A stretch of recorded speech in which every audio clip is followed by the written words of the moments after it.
First time people see this, they're always confused. Why not just break the ice? You might think this is some kind of ice fishing trick, but it's actually the opposite. This is a life-saving routine locals do every winter to prevent a deadly event known as winter fish kill. When a lake is sealed under thick ice, air and water can't exchange anymore. But oxygen is still being used up by rotting plants, microbes, and the fish themselves. Oxygen drops, toxic gases build up, and the fish don't freeze. They slowly suffocate and get poisoned. So why not just chip a hole in the ice? Because breaking the ice only creates a small, motionless opening. The edges are covered with slush and ice fragments, and in sub-freezing temperatures, the hole refreezes quickly. Before oxygen can even dissolve into the water, the exchange pathway is gone, doing almost nothing for the entire lake. Pumping air under the ice works very differently. The fast-moving airflow keeps disturbing the water surface, forcing air and water to exchange. Oxygen dissolves rapidly into the top layer, and because cold, oxygen-rich water is heavier, it naturally sinks, carrying oxygen down into deeper zones. At the same time, the airflow pushes deadly gases out from beneath the ice through the opening. So blowing air under the ice is basically like installing a breathing machine in the lake, giving the fish a real chance to survive the winter. Watch this. This guy is pumping air under a frozen lake. The first time people see this, they're always confused.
We can wait for just 2 3 minutes more so that if other people may join.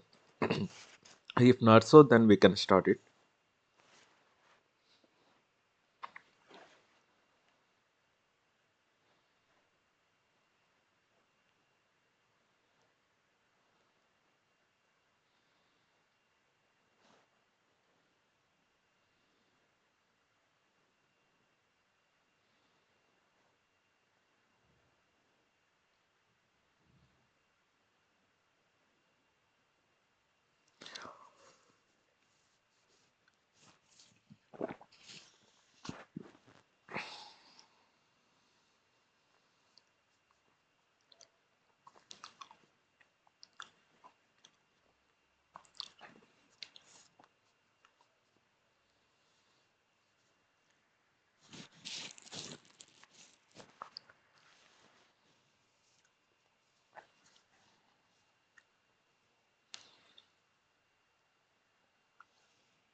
Okay, I think we can start now. So, before going to the today class, we can just quickly recap what we have discussed the previous week. So, previous week we have seen about what is the different kind of phases present in iron carbon diagram, like how the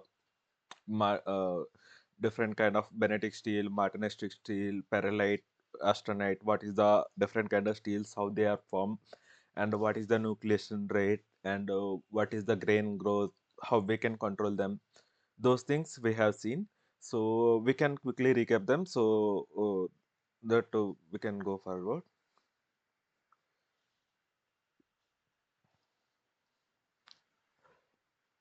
So this is the iron carbon diagram. As we all know, so here is the before the this 2% it is called as a steel. After that it will called as a cast iron. So here is the different kind of phases are present at different regions. Like what kind of phases we can get, that we can see here.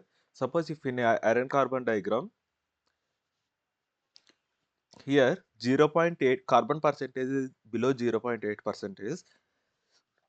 If I'm trying to cooling it down, so alpha phase it will directly convert into which kind of region? Hypoeutectoid steel. Above 8 percentage it is called hypereutectoid steel. Exactly 0.8 percentage of carbon, it is called as a eutectoid steel.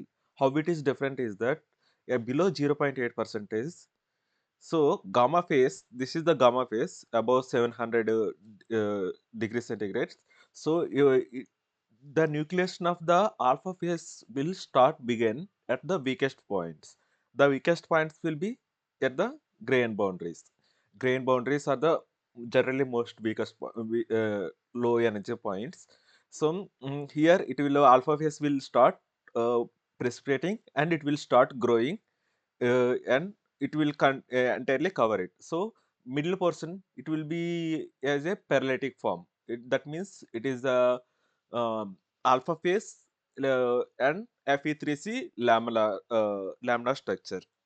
So with the decreasing in the temperature, you can see here yellow color is the ferrite phase. Ferrite is nothing but alpha phase, and it will start growing, and the remaining region it will form as a this kind of alpha phase plus Fe3C. This is called as a parallite. Okay. So why it is actually segregating? Why it has to be segregate like this is that because alpha phase can only withstand the carbon percentage up to 0.02 percentage. The excessive carbon that will be precipitate out in a Fe3C form, and that will be formed as a this kind of ribbon kind of structures in the microstructure. So at the microstructure will be how it will be look like. We are having a paralytic structure at the center and alpha phase at the grain boundaries region. This is the case if it is below 0.8 percentage. If it is exact 0.8 percentage, then there will be no formation of this kind of alpha phase regions at the grain boundary region, because entire thing will be paralytic region.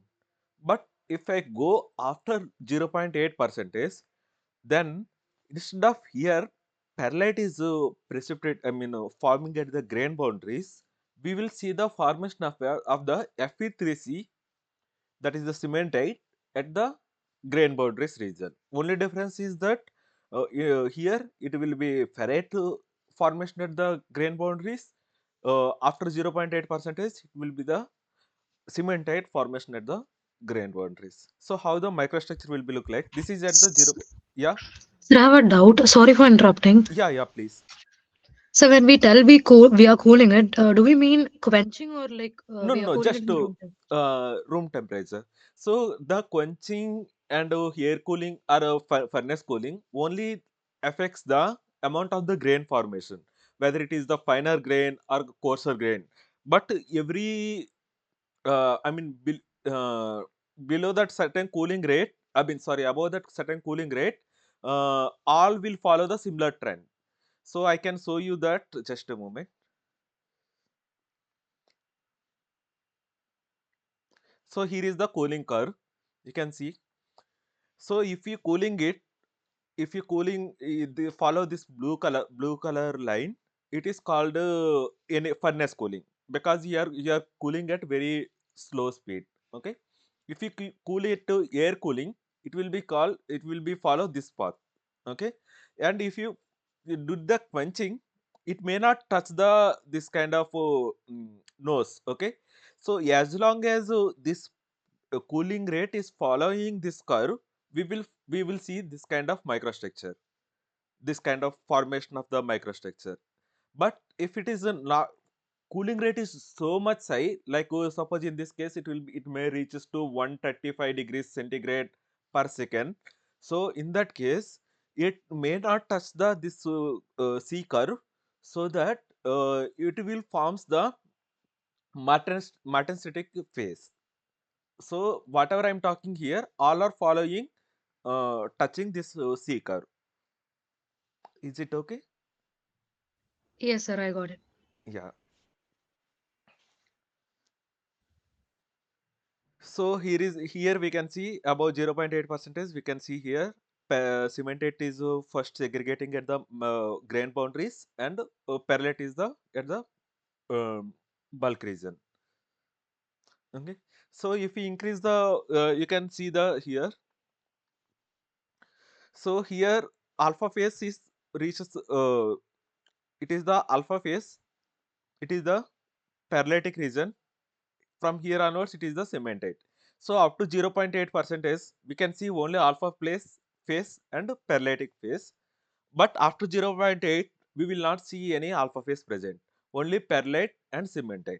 Cementate it will form up to at grain boundaries, and once the carbon percentage is increasing, it will completely reaches to the 100 percentage. 100 percentage is at 6.67 percentage or like that.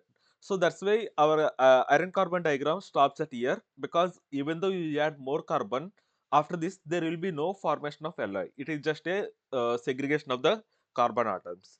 So here you can see the perlitic form, how it is decreasing with the increasing the carbon percentage. Perlite is nothing but a alpha plus Fe3C in a lambda structure. Okay. So then we have seen about this is the microstructure, how it is look like for austenitic FCC phase, and here perlite perlite and FEC ferrite phase are BCC. So next what we have seen last week, yeah, nucleation rate. So for the formation of the nucleation, the nuclei should have to reach a certain critical radius to form the to get the grain growth. Grain growth. So how it looks like is the, Sir, and I have another doubt. yeah, please, yes. So when we tell at a certain percentage of carbon, Mm, when we cool it, we get certain type of structures, say pure lead and ferrite. But my yes. doubt is, why in certain, like when it is 0.2, why do we Mm, have a pure light and ferrite composition? Like what causes the formation of pure light and enlarging? okay, okay, okay. So uh, in iron, if you go for higher temperatures, carbon can be easily soluble in the ferritic microstructure. Okay, if you see here carbon iron carbon diagram, above this point the carbon can happily stay in that crystal structure of the iron. But once we going the below this temperature, carbon those two phases will be separated. That carbon cannot be soluble into the this iron microstructure, iron crystal structure. Okay, so it will start precipitating out. So here you can see the maximum once we cross this temperature zone. Okay, 700 degrees or like that. So the amount of the carbon can be withstand in this phase is that maximum 0.02. Above that, carbon simply cannot be exist in that there is a existing in that crystal structure. So it must be separated out. That will be separated as a cementate. Cementate is a Fe3C. Fe3C. So our our entire carbon percentage is up to 0.8 percentage. Suppose if I'm having a 0.6 percentage, If I'm in 0.6 percentage, only 0.02 percentage only in the matrix of the iron. Um, in remaining percentage will be segregated out as a forming of Fe3C phase. That Fe3C phase is also stable, and ferrite phase also stable. In between, the carbon percentage cannot be stable. So that's why the segregated uh, cementite phase will form as a this kind of bands kind of structure. Simply it is at this temperatures range, simply both two are cannot be form as a single alloy. So that's why those are separating as a alpha phase and Fe3C phase. I Okay, think sir, I this is a, understood. yeah. So once we increase in the carbon percentage more and more, so at below 0.8 percentage we are having less carbon. So the only carbon present at the paralytic at the the center region, and remaining phase will be ferrite only. Once it is the 0.8 percentage, means entire thing will be purely parallel. And if we cross the 0.8 percentage, instead of here ferrite formation, it will be formed as a Fe3C cementite, because we are having a more amount of the carbon. So there is no chance for the ferrite to form. So that's why first it will be start segregating of cementite. When carbon percentage increases, the cementite ratio will be increases more. So this how this if we go for the normal cooling conditions. If we go for much more faster cooling, then we will see the different phases like Benetic phase and Martensitic phase. How this form, I'll just recap those also. So nucleation and coming to nucleation point. So we required a certain critical radius to form a nucleation. The graph will be looks like this way. So here x-axis will be the radius of the nucleus, and y-axis will be the Gibbs free energy. So everything, every reaction will follow the only one principle, is that it will always choose the less energy path. So once the nucleation is started forming, so solidification will start. So certain amount of the radius reaches. After that only nucleation will started grow. That is the favorable condition. Below that, nucleation, the whatever the particle is formed, it is a high probability to dissolve again into the liquid solution, because the Gibbs free energy, the slope is forming into um, liquid state. Okay, so whenever we see any alloy iron carbon any phase diagram, we will always see certain gap region, yeah, here. So certain region where we can see the both solid and liquid are present. So how the liquid to solid it is transitioning is that, so first once it is reaches the certain temperature of this T1, T1 or some intermediate temperature, the nucleation point will start, and it will start growing, and it will completely reaches the entire microstructure.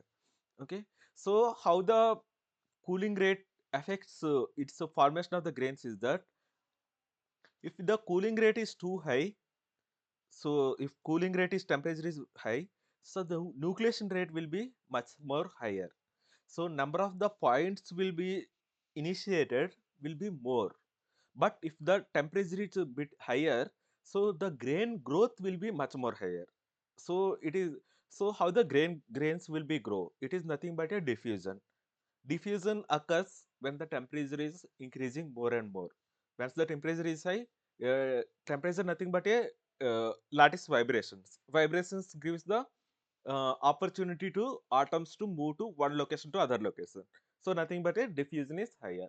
So at the higher temperature, the because of the diffusion is higher, so there is a chance to particles to grow much more bigger.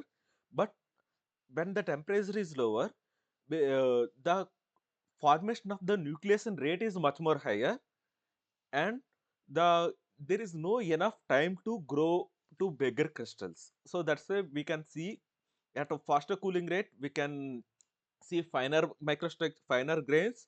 But in case of higher low, slower cooling rate, we can see the coarser grain structure. Okay. Next, so here is the temperature temperature transition diagram, TTT diagram.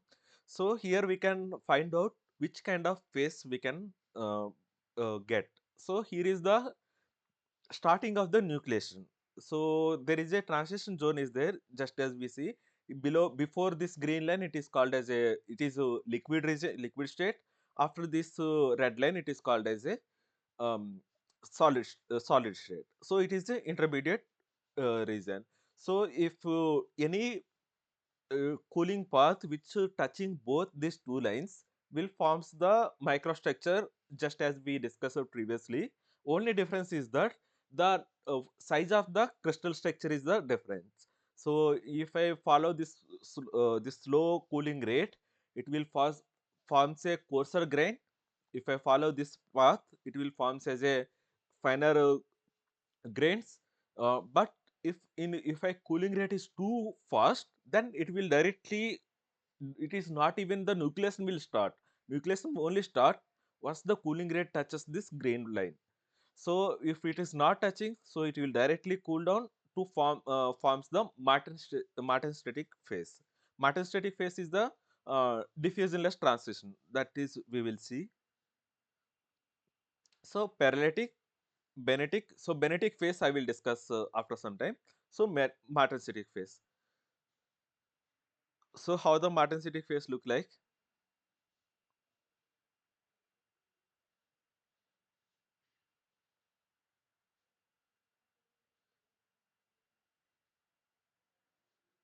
Mm.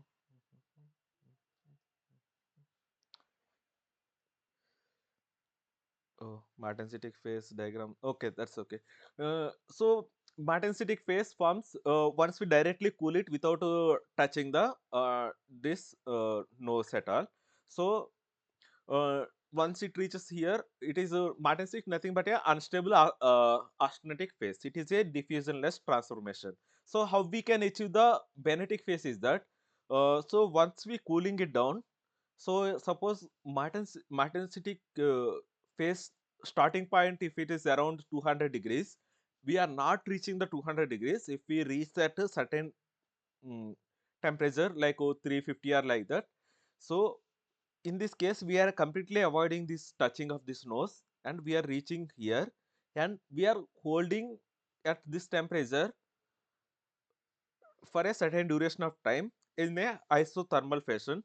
So it will then, it is the it will start, nucleation will start, and it will reaches the final solid phase. So that is called as a Benetic phase. In this one, we have a two Benetic phases. One is upper Benetic and second one is the lower Benetic. Upper Benetic, lower Benetic, only difference is that at what temperature we are holding it. If we are holding it to below this nose, and suppose is entire this region is the, I think I should follow another. Where is it? Where is it? Oh,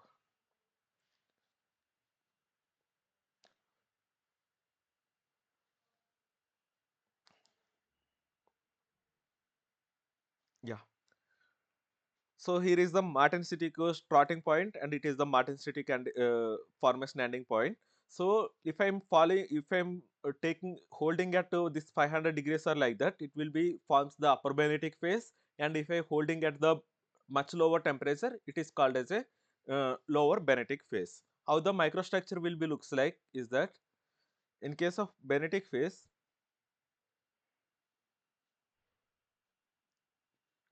yeah, yeah. If I go for upper Benetic phase, upper Benetic means nothing but it is we are holding at relatively higher temperature, so that there is enough time is there to this cementite phase to segregate out of the this alpha phase. So we can see this kind of laminar structure where alpha phase and cementate will be segregated out.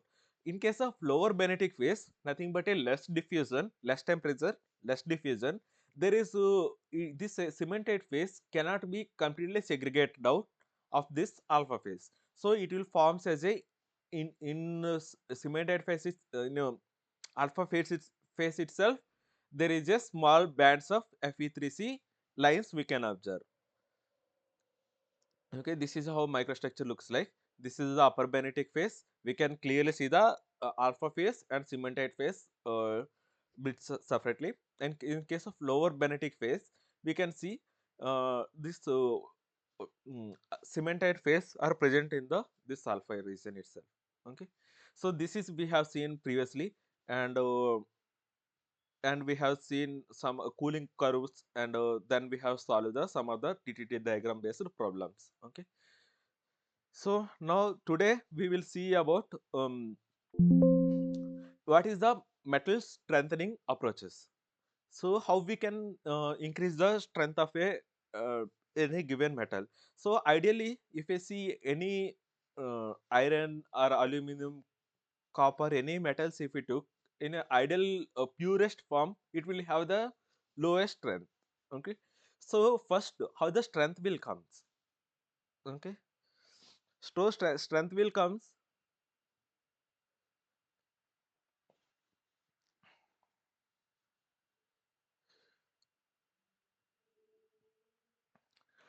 So one so here is the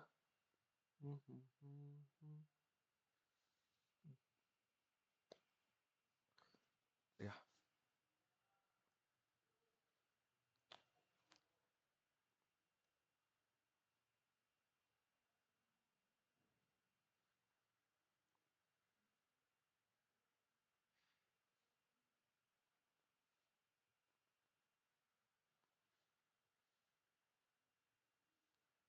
Mm. So this is the how the atomic structure looks like in any metals in solid form. So that so here is the one grain and here is the other grain. So every grain follow a different kind of microstructure, different kind of crystal orientation. Suppose if I'm having a this is the microstructure of a any.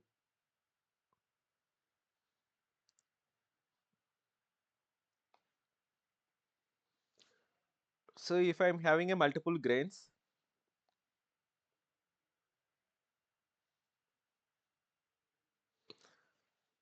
so here the microstructure follows a crystal structure follows a this kind of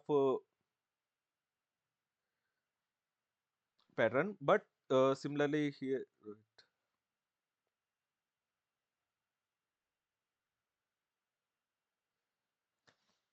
it may not be follow the similar pattern, but it may follow different kind of orientation, crystal orientation.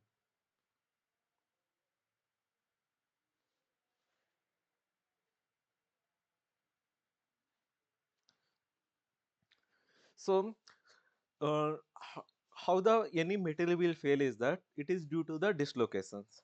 There are two different kind of dislocations are there. One is the slip plane.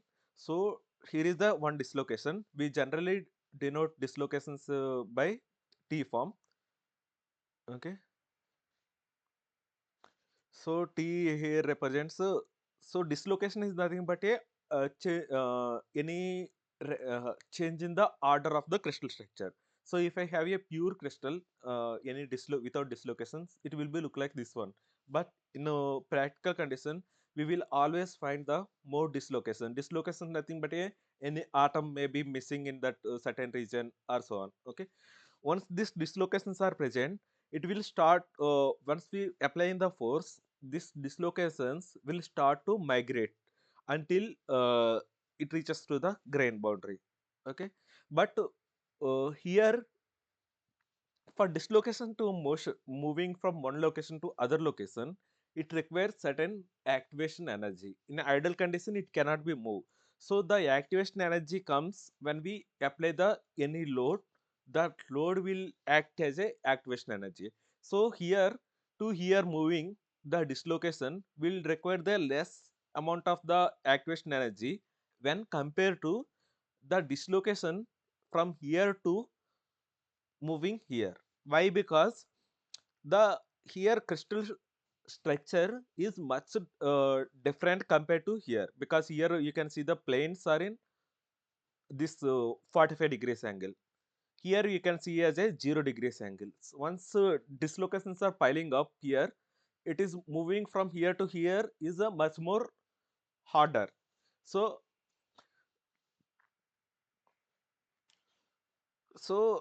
what we can say that if dislocations are moving much more harder means its strength is increasing. So how we can increase the strength is that there are two ways. Sir, I have a doubt. Yes. Does grain boundary allow the allow the cracks to propagate, or does grain boundary arrest the cracks propagation? So cracks are generally initiated at the grain boundaries. So if you see any microstructure, just a moment, I will explain that part.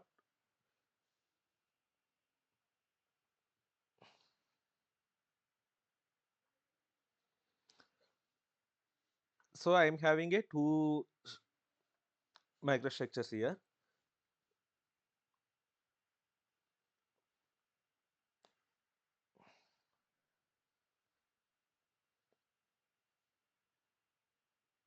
Yeah. So if I'm started applying the force on it, so it will start breaking. So whenever it is start breaking, what it will follow is the what is the weakest point, right? So any microstructure, the weakest bond will be at the grain boundaries. Okay. So here is the ideal path it will follows is that like this way. This is the way the any fracture will be takes place. Okay. So because if I have another microstructure where I am having a no grain boundaries at all are only this kind of crystal structures only.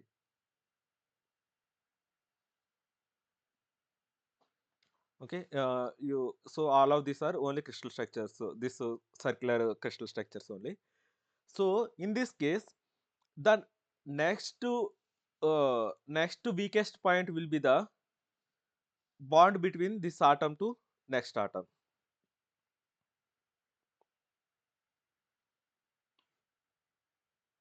Okay, so in perfect crystal structure, the if the crack to be propagated, it must break the bond between these two atoms. But in a real world conditions, there will be no perfect crystal structure we can find here. So there is always a certain kind of mismatching in the crystal structure will be present. Those are called dislocations. Okay, so suppose here one atom is missing here. So here this two pairing is there, this two pairing is there, this two pairing is there, but here one atom is missing. So it is the weakest point. This is called as a dislocation. So this dislocation will be started migrating towards the according to the force applied, and it will start uh, the metal will start breaking at this dislocation point of view. It will start migrating, and it once it reaches the here uh, enter the at the end region. So there is no further more to move out. So there it will start the crack initiation point. So if I'm having the microstructure, the grain boundaries is the always lowest, weakest point. So always metal breaking will start here. But if there is a pure crystal is there, there is no grain boundaries, then it will start fracturing at this kind of dislocations region. Is it okay? Yes, sir. Yes, understood. Yeah. So always metal try to follows the which is the weakest point. The that will start break first. So always grain boundaries will be the weakest point. Yeah. So yeah. So there is the two ways we can increase the strength of the material. One is that uh, we providing a alloying element into the crystal structure, though, so that the crystal structure, uh, I will show that just a minute. Mhm.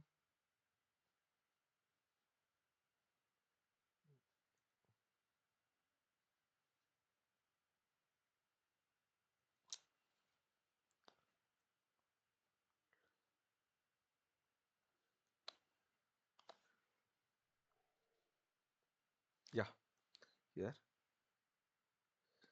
So you can see this is the crystal structure generally, how it looks like. So how we can increase the strength of any material is that one, we can change this, we can replace this one element with a much more different atomic size element, so that there will be lot of strain will be generated here. So once any dislocation try to move from this way, this part will be offers much more resistance to motion of that dislocation. That is the one way. Second is that, as we discussed here, if we so always the crack will takes the weakest point. So if I increase the number of the grains, that is nothing but a reducing the grain size. Okay, so in that case, the so suppose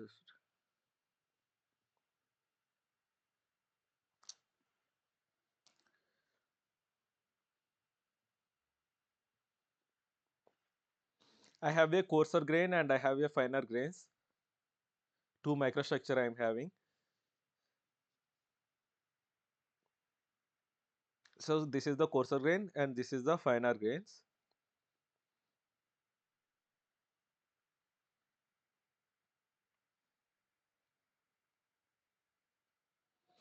So in the coarser grain case, if material to be break, so it just have to follow the only the path is this much. So that, in other words, material is easy to get to failure if you have a much coarser grains. If I have a finer grains, the crack propagation pathway will be much more much more longer compared to the coarser grains. So if I have much more grains here, it will follows a very difficult pathway for the crack to propagate. So that's why in finer grains, even though metal composition is same, will always show the higher strength. So there is a, as I said, there is a two ways we can strengthen the given material. One is that we can replace the one element with the other element.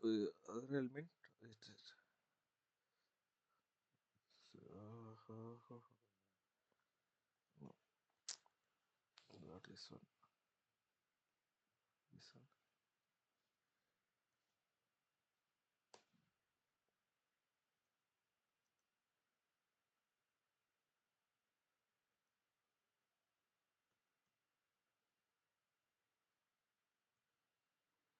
Okay, I think I'm not having that slide here. I may find.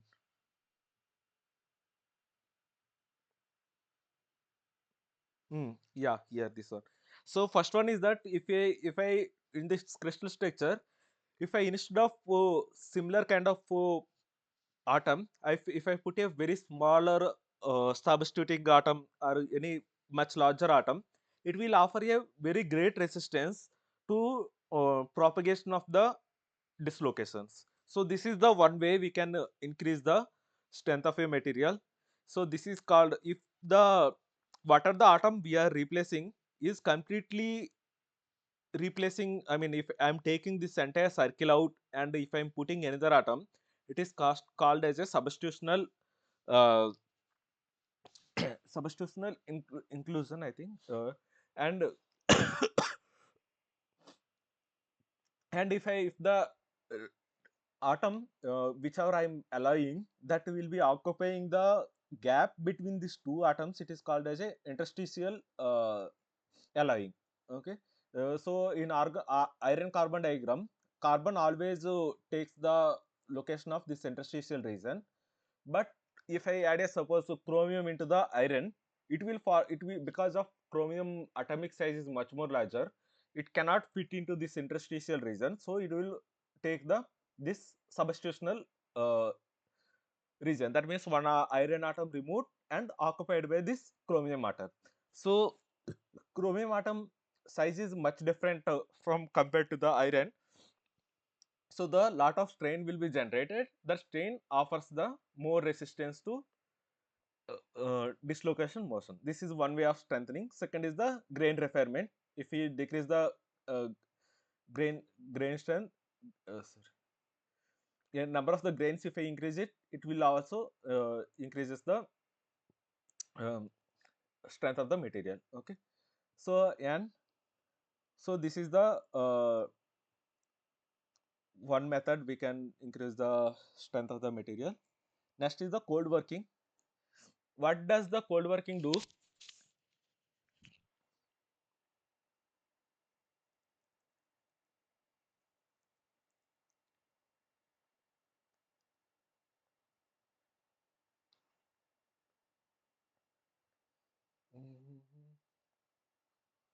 Cold working nothing but a so what does it mean by first cold working? Cold working is that we are heating the material below its recrystallization temperature. So if it is above recrystallization temperature, it is the hot forging or like that, and before below it is recrystallization temperature, it is called as the cold working. Cold working creates a lot of dislocations. So lot of dislocations and deformation in the crystal structure, which makes it the migration of the crack propagation will be much more difficult to propagate. And next is the Martin state, Martin state, Martin state strengthening, strain hardening, fiber strengthening, and one more strengthening is that precipitation strengthening. So what is the precipitation strengthening? Is the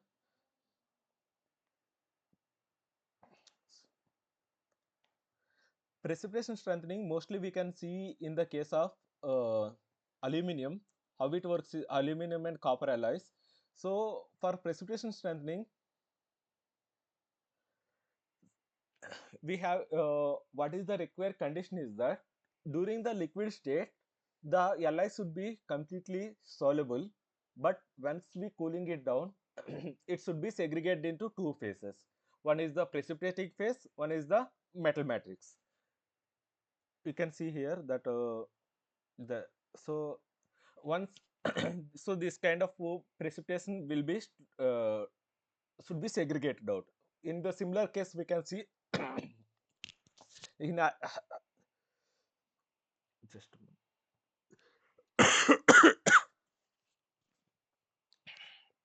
Yeah, in iron carbon diagram, once we cooling it from gamma phase, it will also start precipitating into alpha phase and Fe3C. In similarly, in case of aluminum alloys, aluminum and copper alloys, it will the different elements will start to precipitate. The precipitated atoms will act as a uh, preventing the migration of these dislocations. Okay, simply it will once it is come interact, this is the dislocations. Once it was starting moving, once applying the force, this precipitate will act as a obstacle to make dislocation to move. So that makes increases the strength.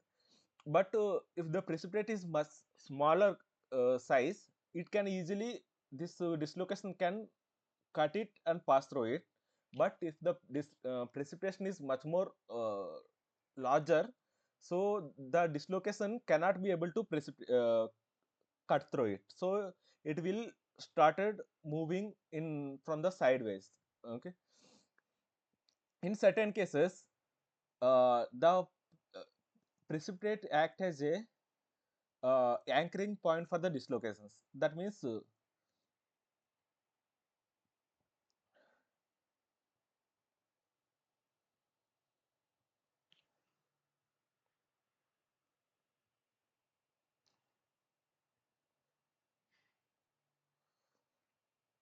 So if it is the smaller precipitate, it can easily cut through it.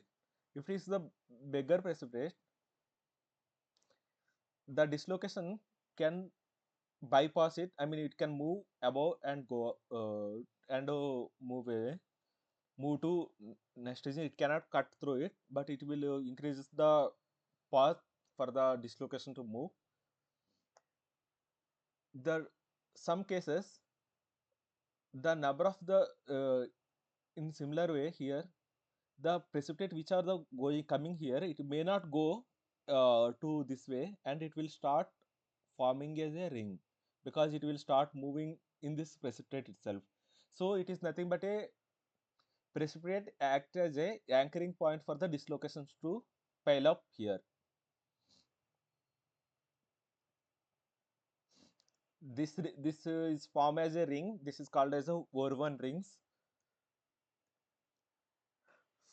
So that will increases it material proper strength. Okay.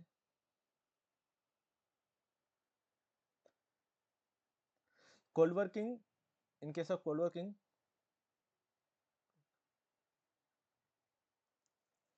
as we said, it is we do at below recrystallization temperature. So the number of dislocations increases so that the pathway to move is much more tedious.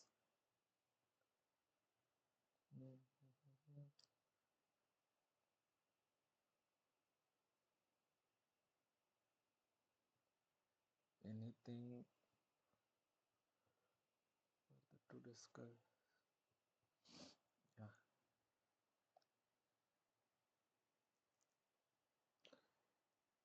So we can just recap this uh, one. So what we have discussed, it is the dislocation, permanent plastic deformation due to shear process. It is a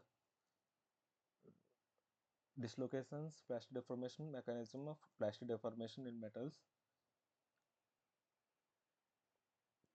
So it is nothing but how the dislocations will move and during the crystal structure region. This is introduction is all about.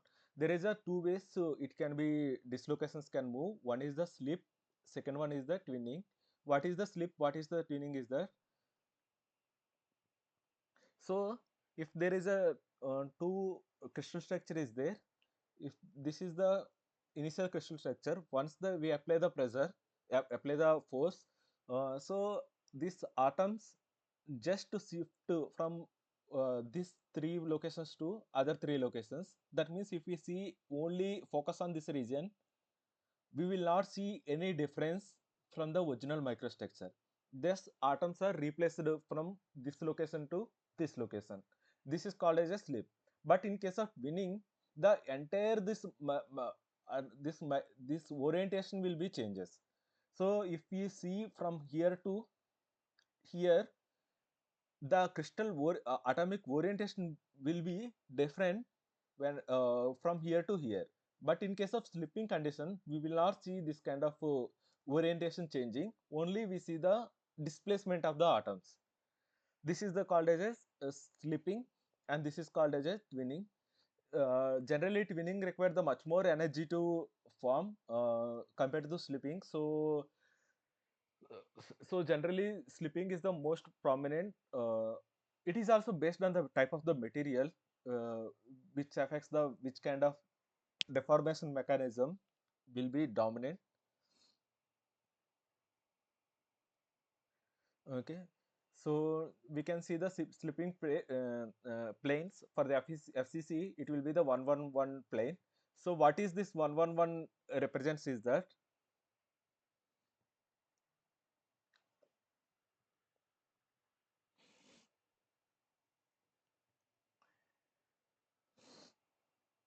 so if you see any crystal structure, we have a XYZ direction.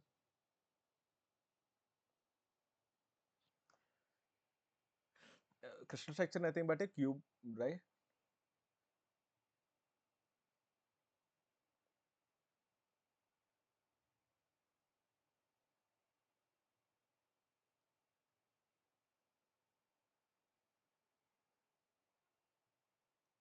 So xyz direction, x direction it will be considered as a here is the 0.0111. Here is the x direction, y direction, and z direction. Okay, so if the certain plane is represented as a 1 0 0, so that means here first term represents the x value, second one y, next is the z. So here is the x is 1, so the plane will be, here is the 1, and y is 0 and z is 0, so it will be here this plane. So suppose if it is the z is 1, x is 1 and y is 1, in that case the plane will be this one. If it is the x is 1, y is 1 and z is 1, it will be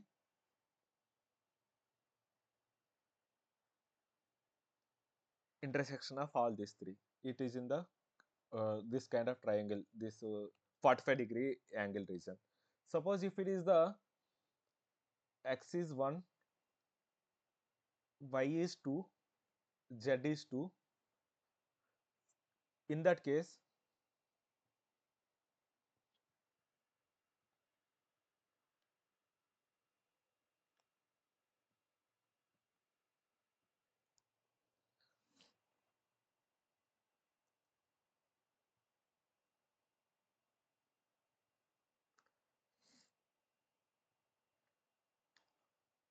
so x is 1 means it will come out to here.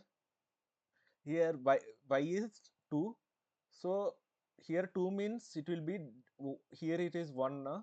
So 1 divided by 2, that will come as a off region, and z is also 2, so it will become as a 1 divided by 2, that will be off region. So the plane will be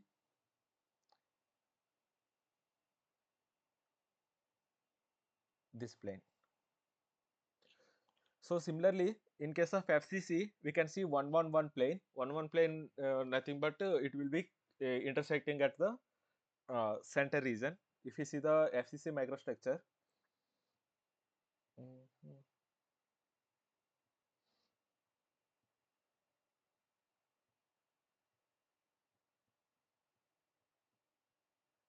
yeah,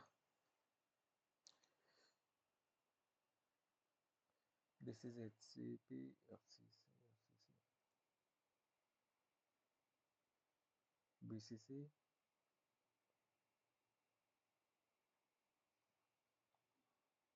Mm. So this is the FCC plane in a one direction. How the atoms are looks like. So at this, I think 3D image would be much more nice to visualize. So it will be looks like much more like this way. It is even the HCP structure. Okay, I think we can continue further.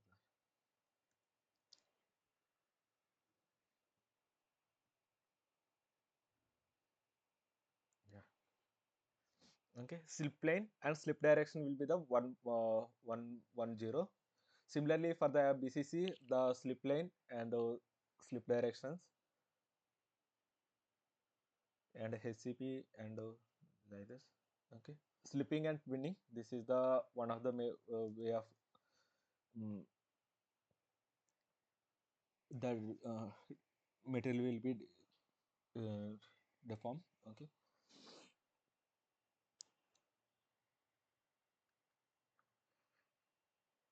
Second, which we have seen, so second, the way we can increase the material strength is that we can replace the one atom of the matrix with the other atom of the other another element. Suppose in iron, we can add any other element like chromium, cobalt, nickel, any other element. So how, if I add a certain element, how much amount of the strength I am going to get? I mean, how much amount of the resistance it will offer to move the dislocation is that we can get by Hall pitch relationship. Okay.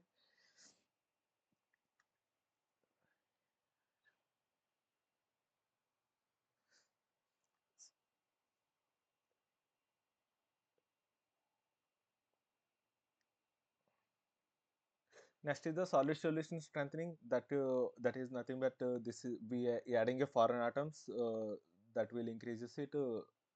That will reduce. That will effectively. Okay, strain and yield point, strain hardening. Strain hardening is the phenomena where ductile material becomes stronger and harder when they are deformed plastically. It is called the strain hardening. Increasing the temperature lower the rate of the strain hardening as the material are strain hardened at the lower temperatures. Because strain hardening will only works at the lower temperatures, because if we go for higher temperatures, the if it is crosses above recrystallization temperature, whatever the effect deformation we got from the strain, that will be mitigated by diffusion of the atoms and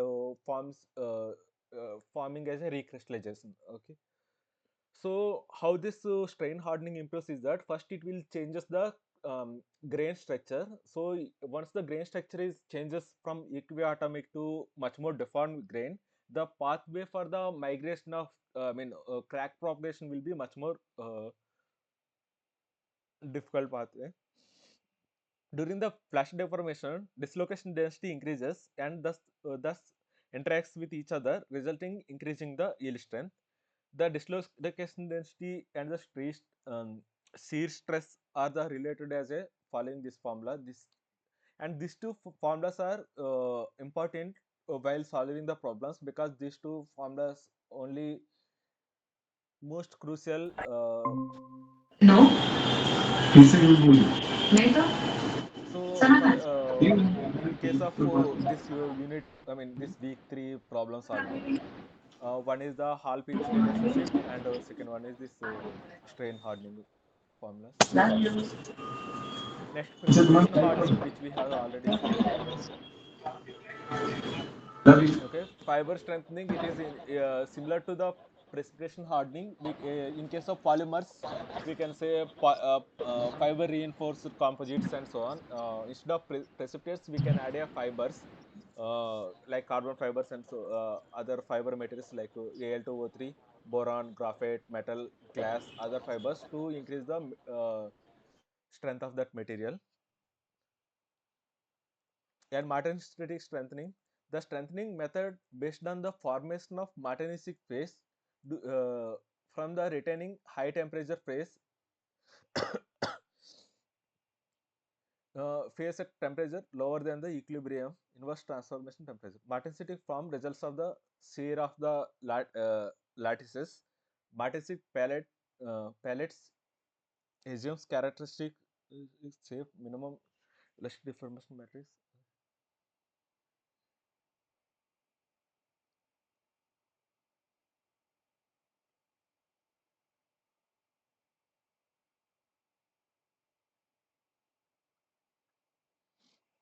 Okay.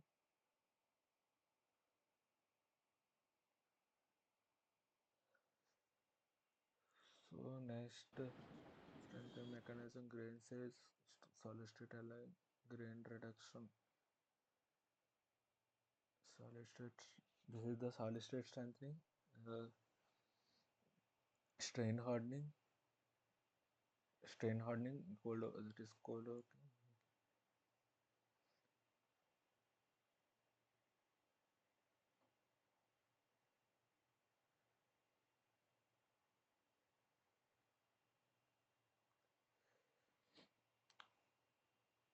So percentage of the how what is the how we can quantify the cold working is that finding the initial diameter to ratio of initial diameter to final diameter.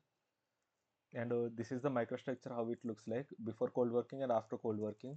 The grains will be much more deformed, so that and dislocations will be lot more pile generate because of change in the crystal structure. annealing is the process we reaches above recrystallization temperature, so that the what are the dislocations are there, those will be annealing actually acts as a opposite way. It will increases the ductility, but it will reduce the strength recovery of the reduce the number of the dislocations in the material. So it is the main purpose to improve the cold working properties by increasing the ductility and retaining the most of the hardness. Annealing. So what it does is that during the recovery, the here is the three planes are there. So here is the this region will be occupied by the, I mean, due to diffusion, these atoms will be occupied the this dislocation region.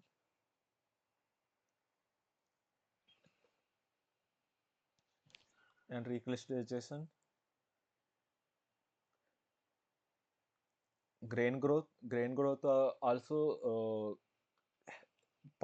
happened during the annealing temperature, because it is above the recrystallization temperatures. Will atoms start grains will be started grow. What is grain growth is nothing but a so nearby, which are the having the different kind of planes will form into the singular plane of the one grain. That is nothing but a grain growth. And strengthening mechanism, which we have already seen, majorly this thing: solid solution strengthening, replacing one atom with other atom; grain boundary strengthening, which we increase the number of the grain boundaries, that nothing but increases the strength; precipitation hardening, in case of aluminum metals, the once we cooling it down, the precipitation during the liquid state, precipitating material and metal matrix will be soluble, but once the cooling down, those will be segregated out, and the precipitates will act as a anchoring point for the dislocation motion. And fourth is the cold working.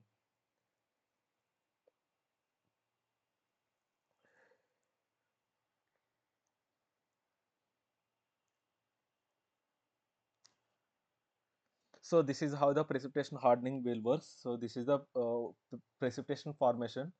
If it is a smaller precipitation, the dislocation can be passed through it, but if it's the bigger precipitation, it cannot penetrate through it. So it will started uh, um, moving through the precipitate. I mean, moving above the precipitate. So this is how this is the, and if the smaller precipitate, it can be cut into it, and a larger one, it can be forms the urban rings.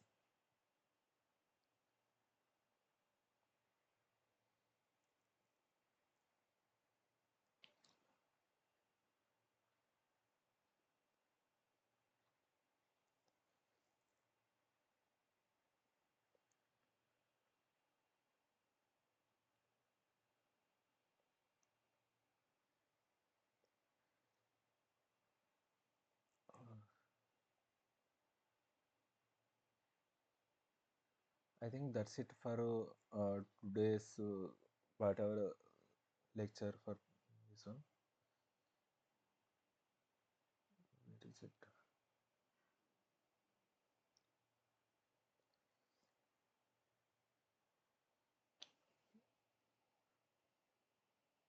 Okay. So next we can see the problem solving. So which mechanism increases the strength of the metal by reducing the grain size? So it is nothing but a grain boundary strengthening. First is the solid solution strengthening. No, it is not, because in this case, in solid solution strengthening, we are uh, adding a different element into the metal matrix of the in a alloy. So that will create a much more strain region that will act as a obstacle for migration of the dislocations. Work hardening, nothing but a cold working. Grain boundary strengthening, this is the way we can increase the strength is the one is grain boundary strengthening. In this case, we reduce the number of we grain size, that nothing but a mm, uh, pathway for the migration of the crack is much more longer. Next is the precipitation hardening. No, it is also not. So answer will be the C.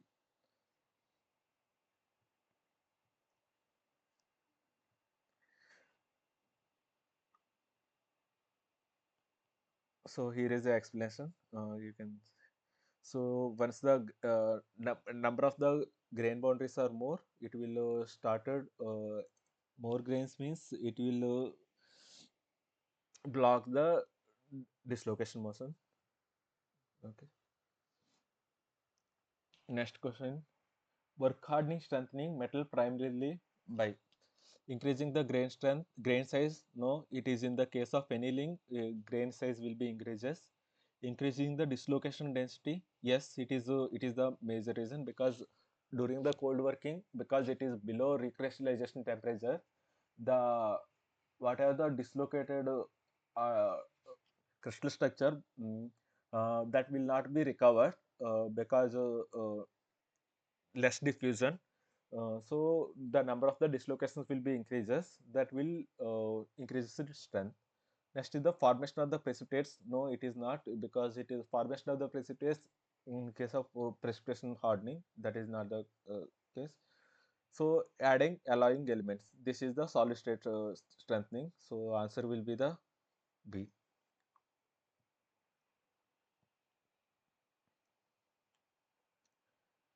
Which strengthening mechanism involves adding impurities atoms into the metals? It is nothing but a solid state strengthening. Precipitation is the, we are not adding any other elements, but the same alloy at the lower temperature it will start precipitate out. Work hardening is the cold working and grain boundary strengthening. Okay. Precipitation hardening is most effective when the precipitates are larger, incoherent, softer and ductile, fine and uniform, and location at the grain boundaries. Larger and incoherent means the dislocation cannot be penetrated through the precipitate. Generally, precipitates are much more harder compared to the metal matrix. So once uh,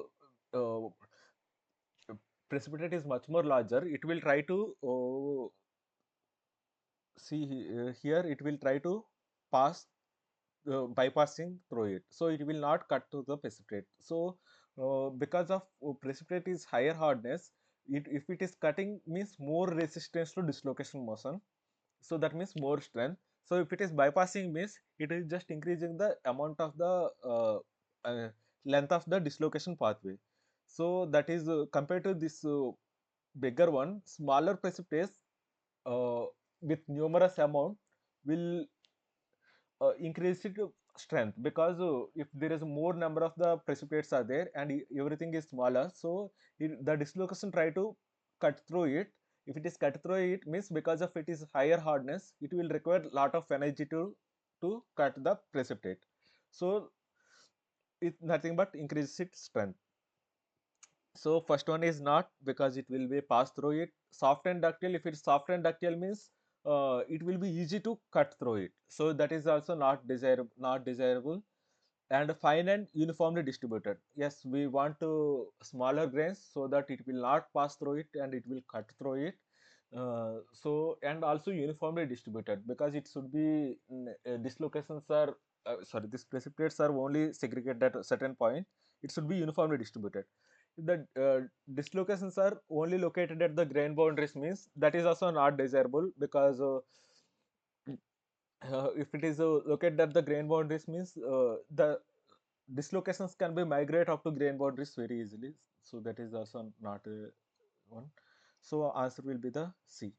Small and final distribution of the precipitates act as a strong obstacles to dislocations.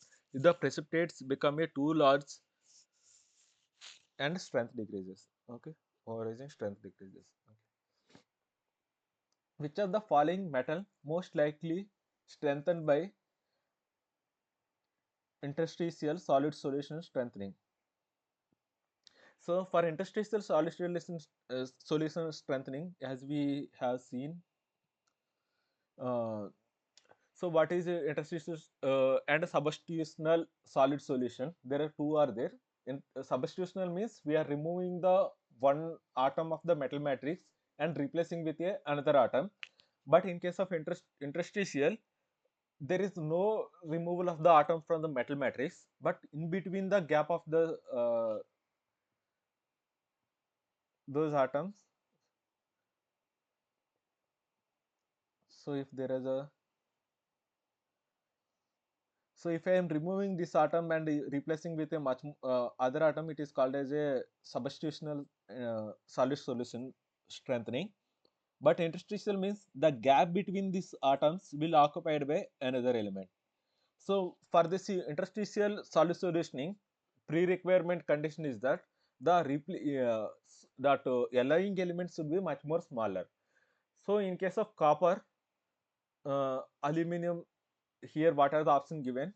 Iron is the much more larger element compared to the carbon. So generally iron carbon alloying form as a interstitial one, because iron carbon is much more smaller. It can easily accommodate at the gap between the two iron atoms. Carbon atom is fit in the interstitial site in the iron lattice because of the severe lattice deformation and increases its strength, because carbon is the much more less size, so it can be easily accommodated with that. Why does the strength generally increases as the grain size decreases?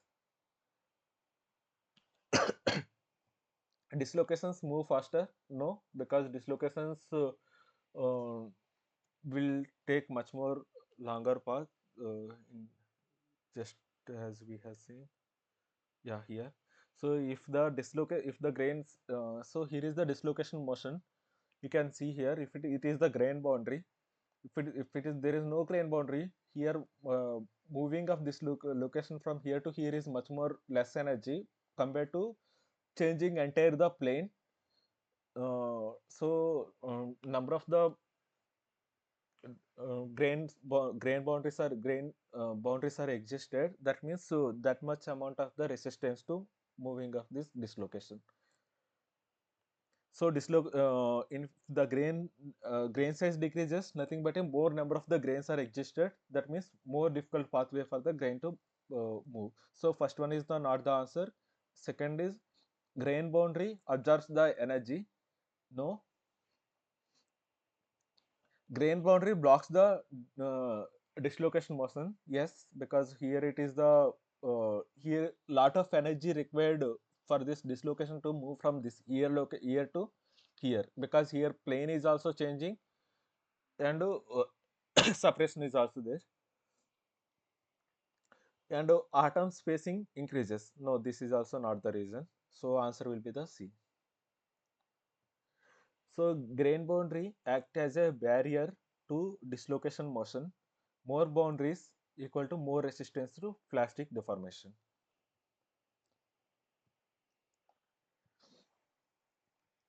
Which strengthening mechanism usually reduces the ductility the most? So so cold working always reduces the ductility but increases the hardness and strength. So solid solution strengthening, no, compared to the I mean it is based on the alloying element, it may reduce the ductility, but among the given options, we can say work hardening, because grain boundary strengthening also will reduce the ductility. If the finer grains, nothing but a increasing the hardness and reducing the ductility. And precipitation hardening also, when compared to pure metal case, precipitation hardening also have a less ductility. So relatively, work hardening is the most reducing one, most ductility reducing factor. Work hardening significantly increases the dislocation density, makes it further deformation difficult, and greatly reduces the ductility.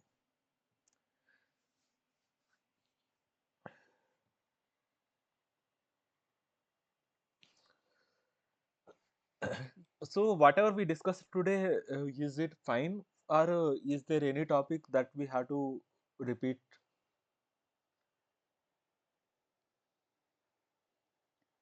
Any strengthening mechanism? Okay then. So overaging is a precipitation hardening alloy leads to. So aging actually comes in the case of aluminum alloys. So the precipitation hardening also mostly we can see in the case of aluminum alloys. Their precipitates will form, and aging represents the time we are giving it to the precipitate to grow. Okay, so increasing the strength, no, increasing the dislocation density, coarsening of the precipitates and reduce the strength, and a smaller grain size. So once the aging is increasing, aging time is increasing, the precipitates will started growing bigger and bigger. If the coarser precipitate we are having, as we have seen previously, it will start going bypassing the precipitate. So this is not desirable. We want the finer precipitates are uniformly distributed.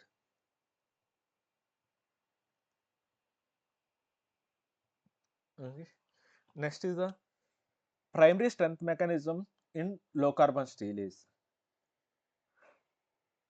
Answer: precipitation hardening. No, that will be comes in aluminum alloys, and interstitial solution strengthening. Yes, because if we add the more carbon or other elements, it will forms as a not a substitutional interstitial. We can forms in the case of low carbon alloys, because carbon is much more less size compared to the iron element. And substitutional solid solution strengthening, if we have a other alloy, then in steel it is also possible if we add other elements, but in case of low carbon steel, because we are having carbon will occupy the interstitial pathway compared to the pure iron condition. And grain coarsening is not increases the strength, but it increases the ductility. So carbon atom occupies interstitial sites in the iron, causing severe lattice distortion and effectively impeding the dislocation motion. Okay, so this is the dominant strengthening mechanism in low carbon steel. So grain refinement in the steel increases the yield strength because of. So if the grain number of the grains are reduces, grain boundaries are increases. If the grain boundaries are increases, the grain boundary act as a diffusion barrier to dislocation motion. So here is the answer: will dislocation density increases? No, grain boundary acts as a barrier to dislocation motion. So answer will be this is the right answer. And elastic modulus increases? No, atomic spacing increases. Both are wrong. So answer will be the B.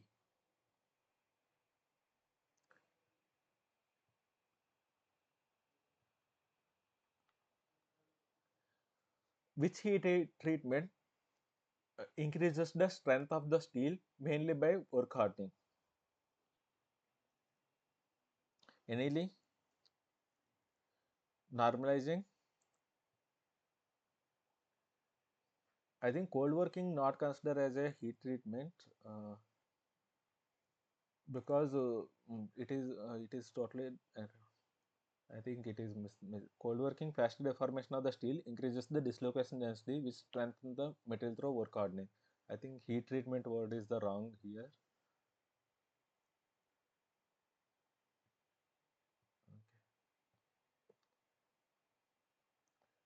Increasing the carbon content in the steel generally results in increasing ductility and toughness. No, because carbon occupies the interstitial region.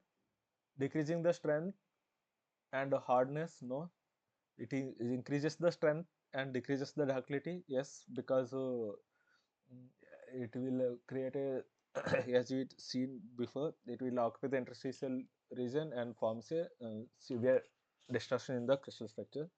More carbon increases the solid solution strengthening. and carbon formation increases strength by reducing the ductility. Which microstructure in the steel provides the highest strength?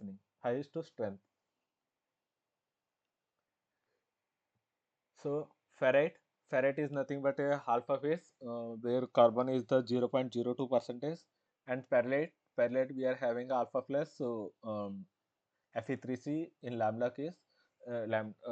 Bayonet we will get once we hold it at a lower temperature, by avoiding the nose, and isothermally we holding it, we will produce the bayonet.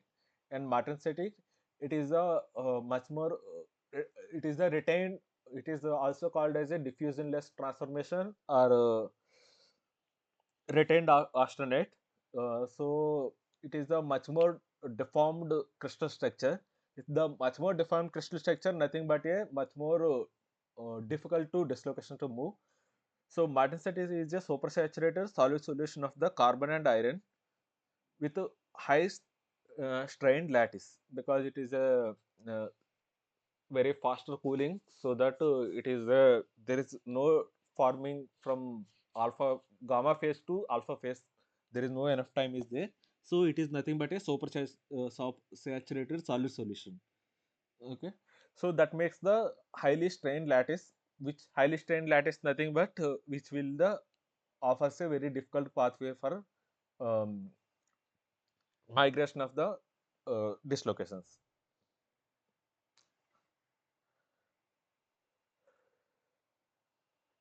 Most important strengthening mechanism in AlCu alloys.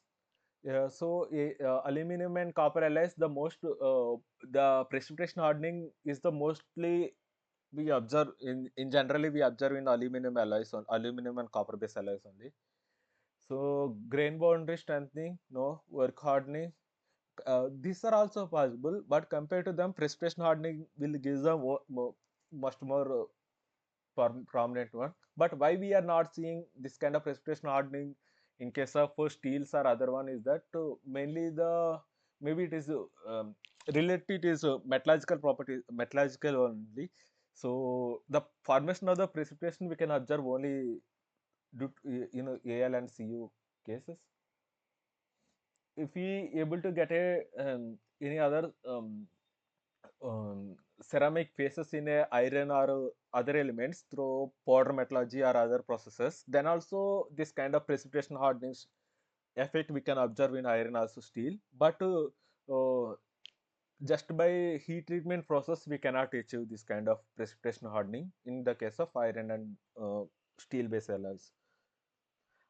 Aluminum copper alloys are strengthened by fine precipitate forming during the aging operation. Aging operation is nothing but a holding this alloys at a certain temperature below recrystallization temperature, so that to precipitation will there is enough diffusion will be there to precipitate to grow. So we don't want to over raise nothing but a increase in the precipitation size, that is also not desirable. We want to finer precipitates at uniformly distributed. Okay, precipitation hardening in aluminum alloy requires which sequence: cold working, annealing, quenching. No, this is not the case for the aluminum alloys. Solution treatment, quenching, and aging. Aging is the crucial one, and normalizing, tempering, and aging, casting, forging, rolling. This is a cold working condition. This one is comes under. This one is also comes under the cold working. So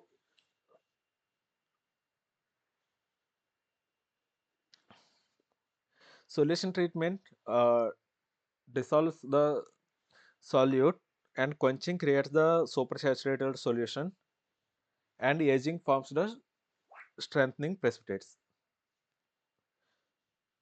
So answer will be the B.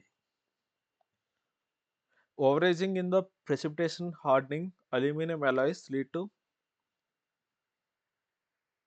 coarsening the precipitates and losing of the strength. Because waverizing means nothing but precipitation to be allowing precipitation to grow much more coarser size.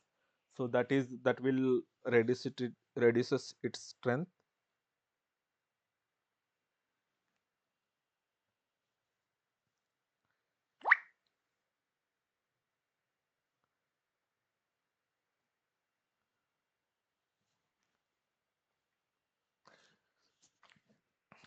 Which interstitial solid solution strengthening ineff- ineffective in the aluminum? Why interstitial solid solution? Because aluminum is the uh, atomic number is much more smaller compared to the iron or any other base alloys.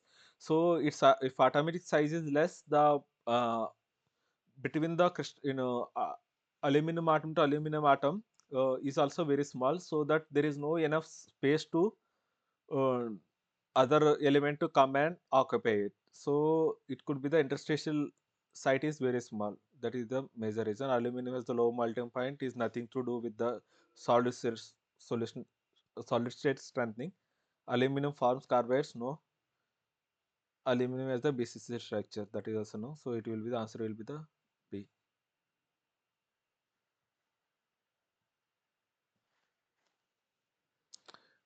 Which factor most strongly increases the strength during the peak aging of aluminum alloys?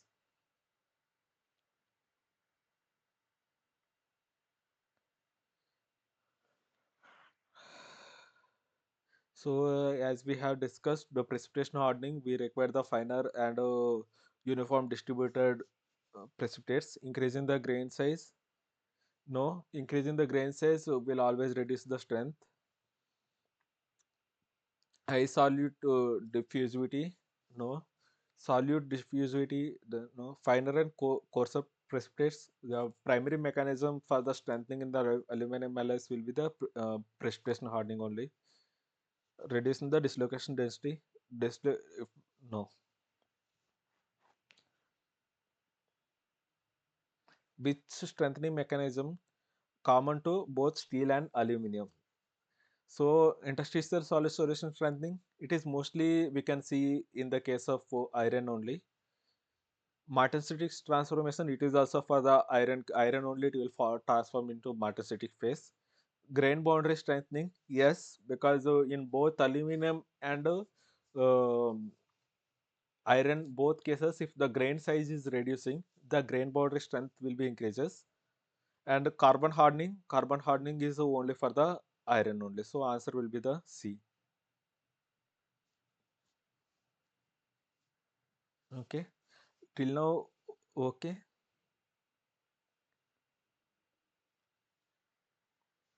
Whatever we have seen.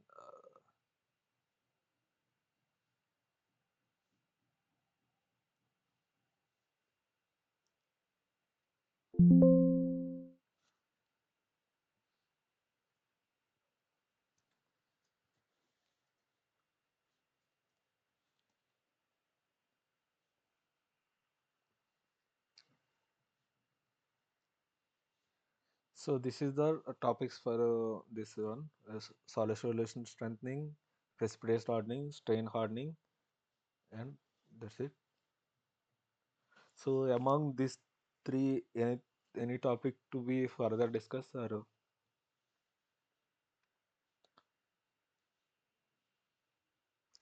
okay, let's go further.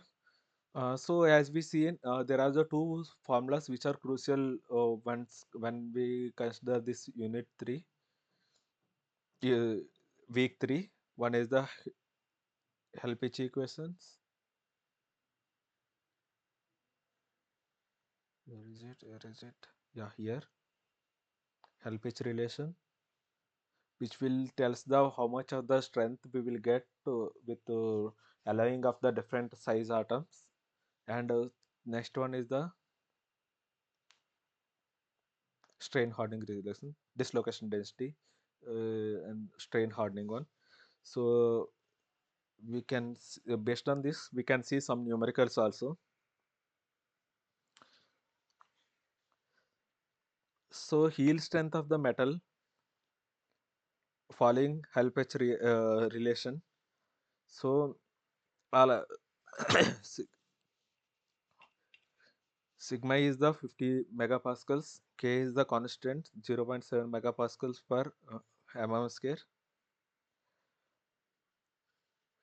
So what is the yield strength of the metal formed? Simply we just replace the whatever the given that we can into, then we can get the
I think that's it for today. If any topic, whatever we discussed today, that to repeat, we can do that for next 5-10 minutes, or we can conclude for today. Is it fine for today? Yes, sir. Thank you.